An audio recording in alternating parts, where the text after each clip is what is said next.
Olá, aqui é o professor Edgar. Em EAD, Teoria e Prática em Laboratórios Virtuais.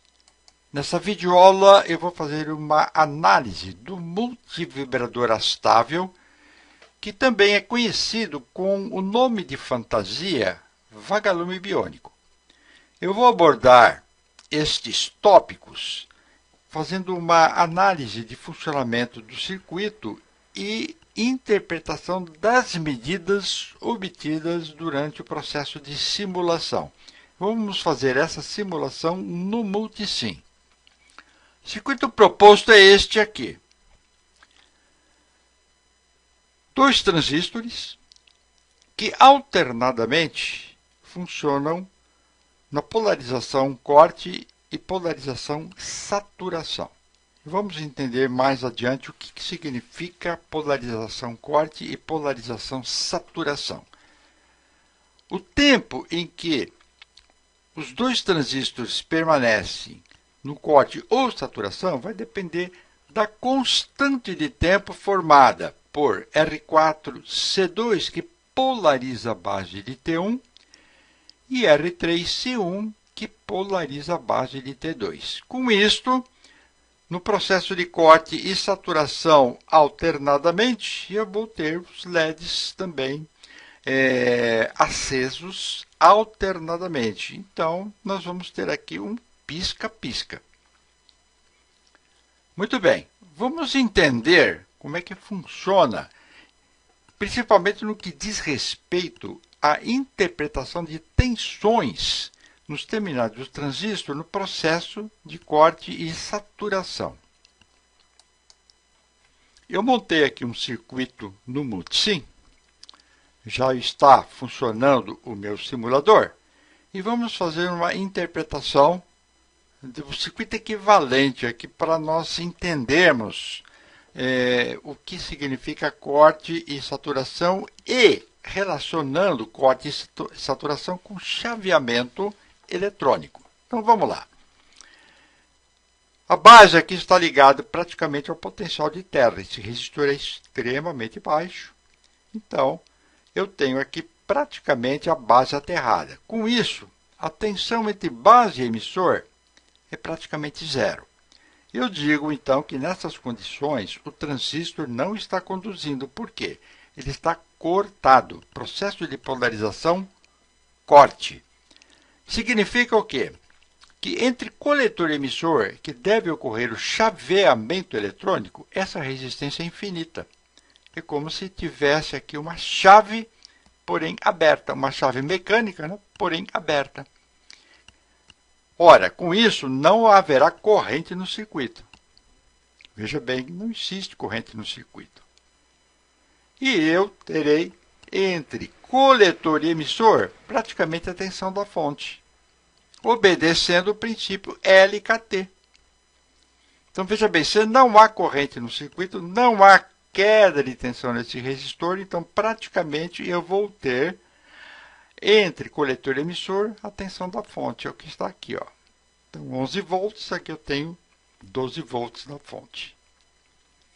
Muito bem, agora eu vou colocar essa chave na posição em que representa processo de saturação. Veja o que acontece.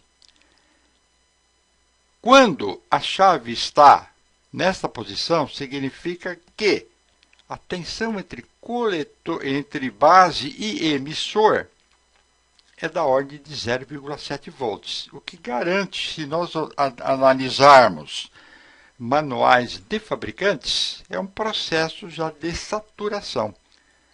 Se é um processo de saturação, significa o quê? Que a tensão que vai existir entre coletor e emissor é praticamente zero. Por quê? Aqui eu posso imaginar como se fosse uma chave fechando o circuito. Veja bem, ó, tensão entre coletor e emissor agora é praticamente zero. Ora, se eu tenho o circuito funcionando por conta de chaveamento eletrônico, esse chaveamento eletrônico está representando uma chave fechada, então eu vou ter corrente no circuito. 10,068 mA. Então, é dessa forma que funciona o chaveamento. Eu vou ainda mostrar um outro circuito, que eu acho que vai ficar mais fácil para entender o que é esse chaveamento e o porquê destas tensões. Olha, imagine aqui uma chave aberta. Se eu tenho uma chave aberta, significa o quê? Não há corrente pelo circuito. Então, a tensão que eu vou obter neste ponto aqui, que no caso seria o coletor do transistor ao potencial de terra, praticamente igual à tensão da fonte. Agora vou fechar essa chave. Fechando a chave, vai circular corrente pelo circuito. Vamos ver o que vai acontecer com essa tensão aqui, agora de 10,806 volts. Vamos ver o que vai acontecer com ela. Praticamente zero. Exatamente aquilo que acabamos de simular, só que foi feito eletronicamente. Aqui é mecanicamente. Então, é dessa forma que nós podemos fazer uma analogia.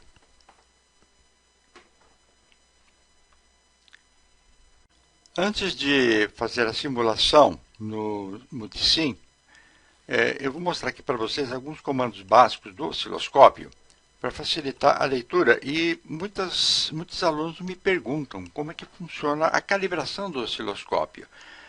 Veja bem, aqui no virtual essa calibração é bem fácil, é bem diferente em relação ao laboratório convencional, principalmente quando você usa osciloscópio analógico. Eu coloquei aqui um gerador de funções, onda quadrada, frequência de 100 Hz, 10 volts de pico. Duty cycle 50%. Esse duty cycle eu vou explicar para vocês mais adiante. E aqui eu coloquei uma onda senoidal, mesma frequência, mesma amplitude. E observe que por ser senoidal, a opção de duty cycle é desativada. Muito bem, eu vou ligar o simulador e vamos observar o comportamento do sinal.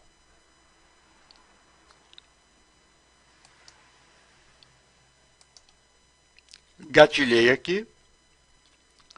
Se eu mexer na base de tempo, olha o que vai acontecer. Ó. Vai chegar um ponto em que eu não vou conseguir ler adequadamente o sinal que está sendo mostrado na tela. Então, vou agora ajustar novamente. Aqui é mais confortável. Como é que eu vou interpretar essa medida aqui?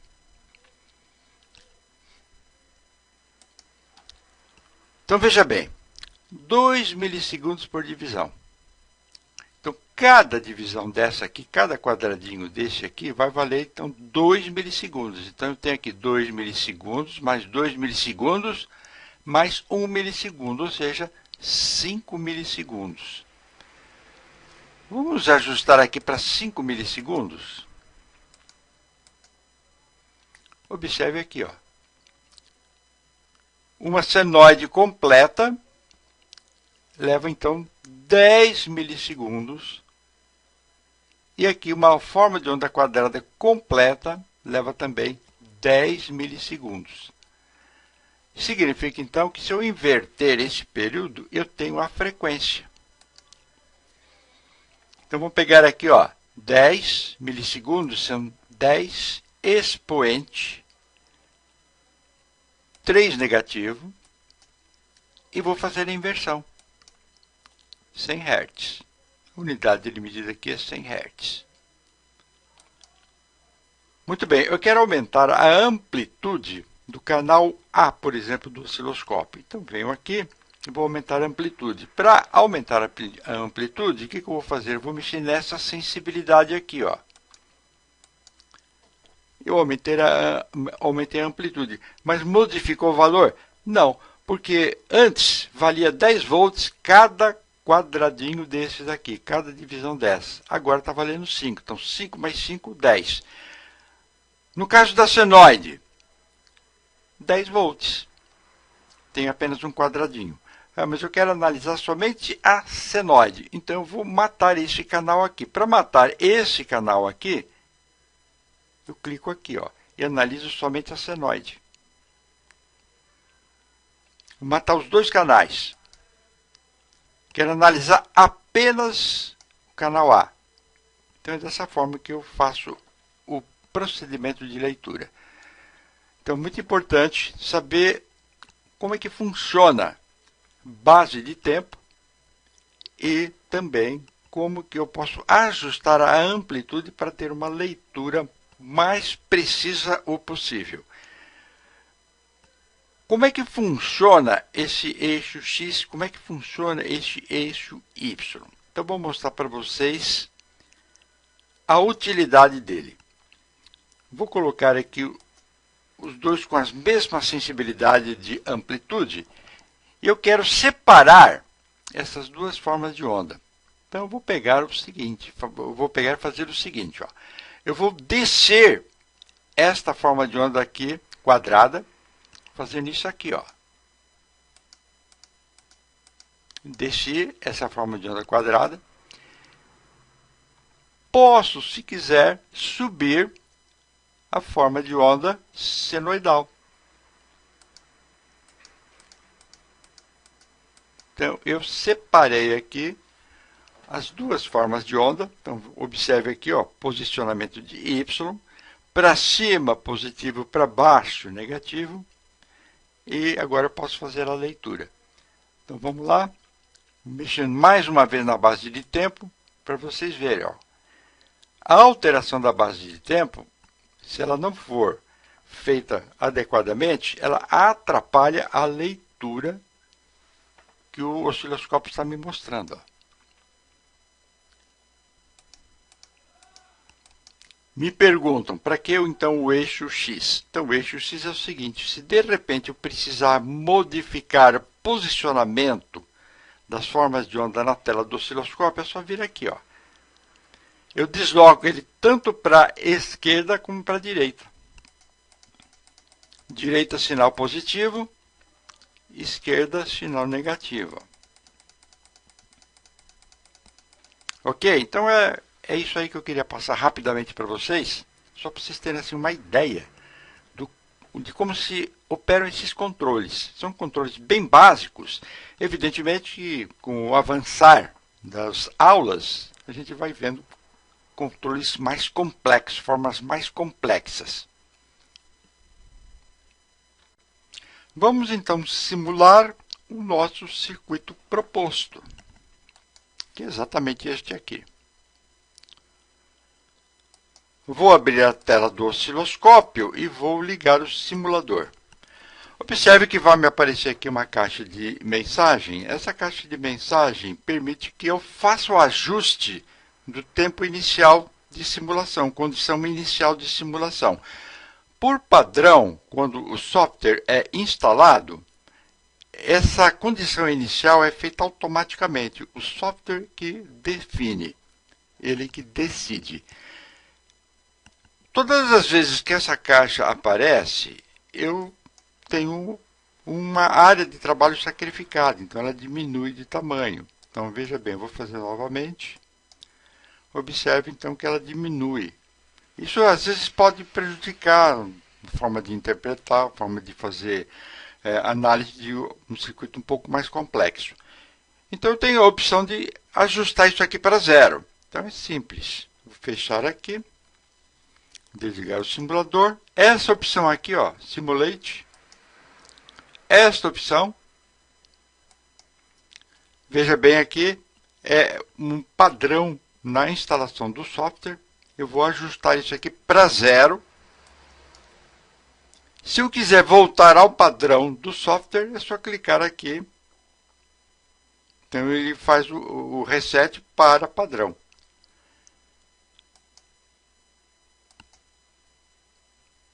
Save. Agora, quando eu ligar o simulador, não vai mais me aparecer aquela caixa de mensagem. Então, aqui eu posso já fazer a análise do que ocorre no circuito. Então, ele já vai entrar agora em operação.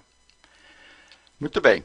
Eu vou fazer uns ajustes aqui. Então, eu quero ler mais corretamente, mais confortavelmente, as amplitudes dos sinais que correspondem a coletor transistor 1, coletor do transistor 2.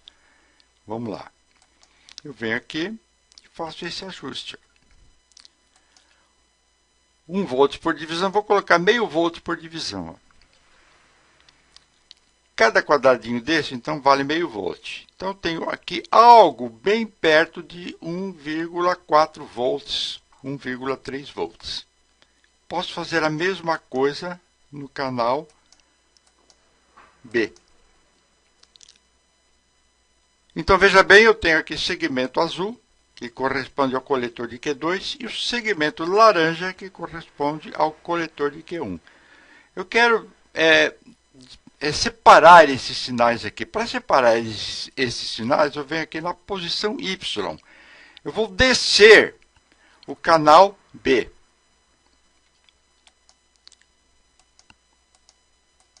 Veja bem, estou descendo o canal B. E com isso eu consegui fazer a separação dos dois sinais. Posso vê-los confortavelmente na tela do osciloscópio. Eu vou desligar o simulador.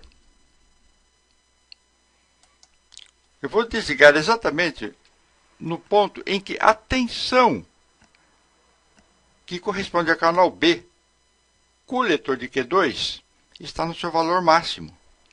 Significa o quê? Que esse transistor aqui está cortado e, consequentemente, este aqui saturado. A partir daqui, então, posso medir a base de tempo. Eu quero saber, por exemplo, se eu medir esta tensão, significa que eu estou medindo a tensão neste canal, neste segmento laranja, em que o transistor estará cortado, porque vai existir tensão no coletor.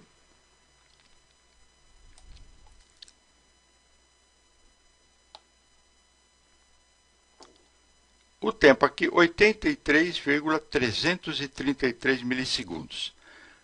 Como as constantes de tempo aqui são iguais, então o tempo de acendimento de LED 1 e LED 2, que corresponde corte e saturação dos transistores, são iguais. Então, vou colocar o cursor aqui e vamos dar uma conferida. Veja bem, agora vou medir o que ocorre em relação ao segmento azul.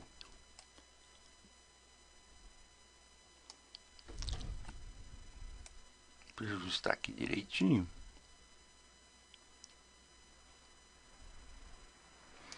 83,333 milissegundos, o mesmo tempo.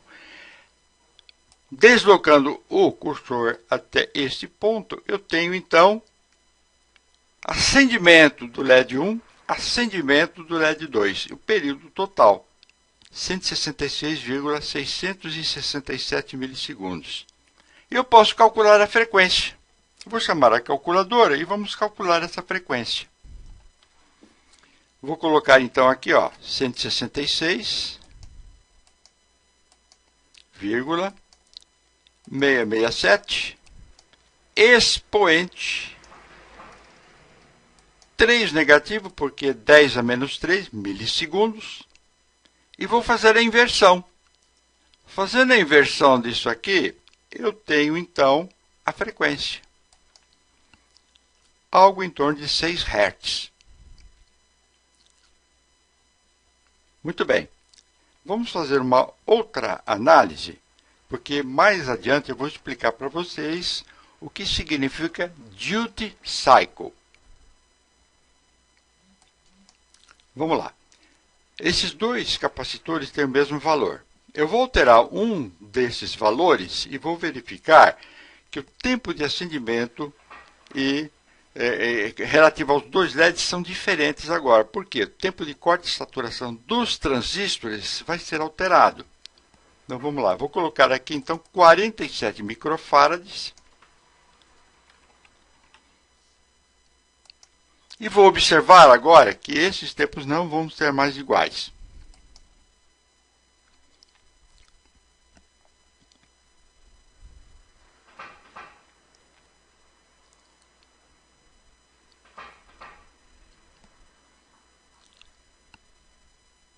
Observe, então, que há uma diferença de tempos em que eu tenho hora LED 1, hora LED 2 ligados.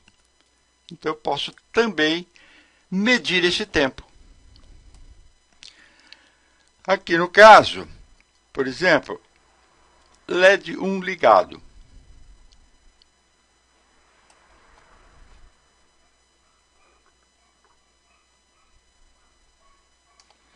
Tem aqui um tempo de 172 milissegundos. LED 2 ligado. Tem aqui um tempo de 87,121 milissegundos.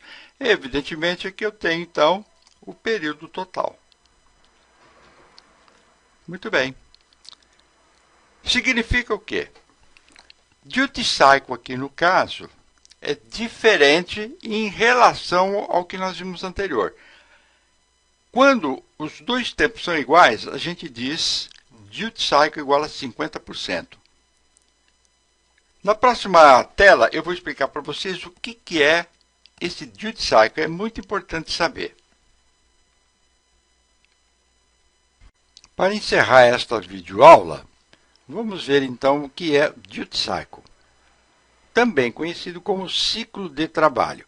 Essa aqui é uma definição padrão de duty cycle. É uma medida que indica a proporção do tempo em que o sinal está ativo em relação ao tempo total do ciclo. Vamos interpretar. O tempo total do ciclo é esse aqui, T-on mais o T-off. T-on significa que este sinal está ativo, nível de VCC, alimentação aplicada na entrada do circuito. E aqui está inativo, ou tensão zero ou referencial de terra. A soma dos dois é que me indica o período total. Invertendo o período total, tenho a frequência. Como T-on e T-off são exatamente iguais, então eu digo que duty cycle, neste caso, é 50%. Por quê? 50% o sinal está ativo, 50% está inativo.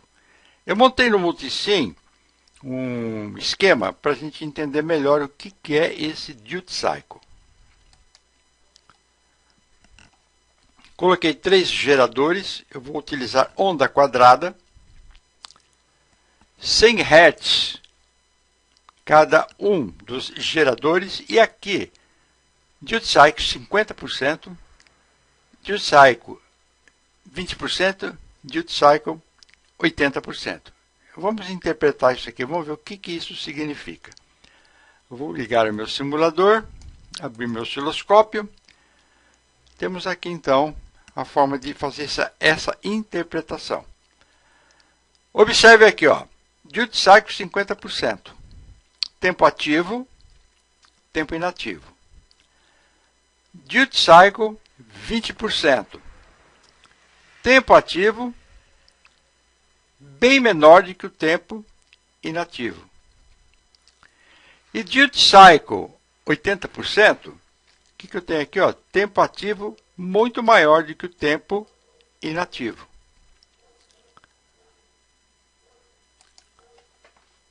Vamos fazer então uma medida do meu período total. Então veja bem, eu venho com o cursor até esse ponto aqui.